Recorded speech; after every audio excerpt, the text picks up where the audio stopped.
XAMPP est un serveur local qui permet d'exécuter des scripts PHP sur votre ordinateur sans avoir besoin d'un hébergement online. Elle comprend plusieurs logiciels utiles pour le développement web.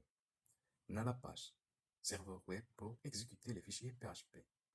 On a MySQL ou MariaDB. Base de données pour stocker des informations. Et on a le PHP, langage de programmation côté serveur. Et aussi PHP MyAdmin. C'est une interface pour gérer les bases de données MySQL.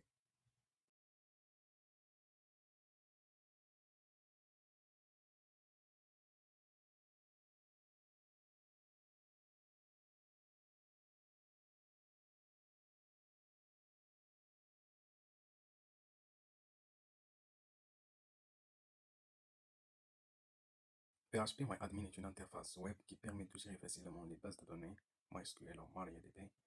Avec PHP MyAdmin, tu peux créer, modifier, supprimer tes bases de données, gérer les tables et l'enregistrement, exécuter les requêtes SQL, les requêtes SQL, importer et exporter des bases de données. Comment accéder à PHP MyAdmin dans l'exemple? Premièrement, démarrer l'exemple et activer la page plus MySQL. Ouvrir ton navigateur, on tape localhost PHP MyAdmin. Tu arrives à l'interface de PHP MyAdmin. La création des bases de données MySQL.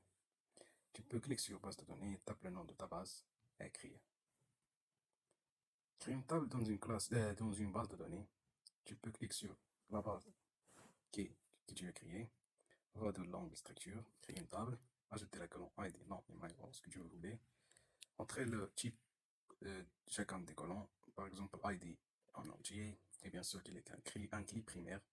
Et on a le nom, c'est un varchar, et le nombre de caractères 100, 200, etc.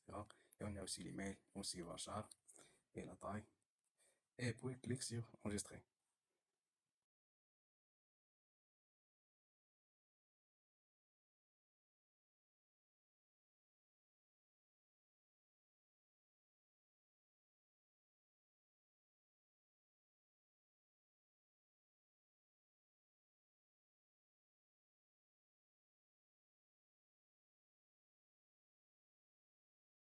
Le dossier htdocs est le répertoire racine d'exemple où tu dois placer tes fichiers pour qu'ils soient accessibles via http localhost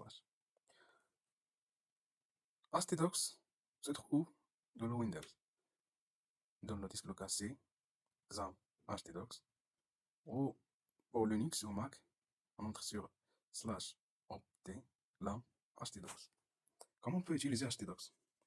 Crée un dossier pour ton projet et ouvre dans ces XAMPP htdocs.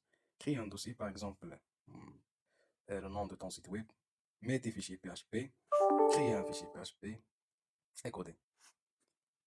Et puis aller à ton navigateur, écrire http localhost et le nom de ton site web.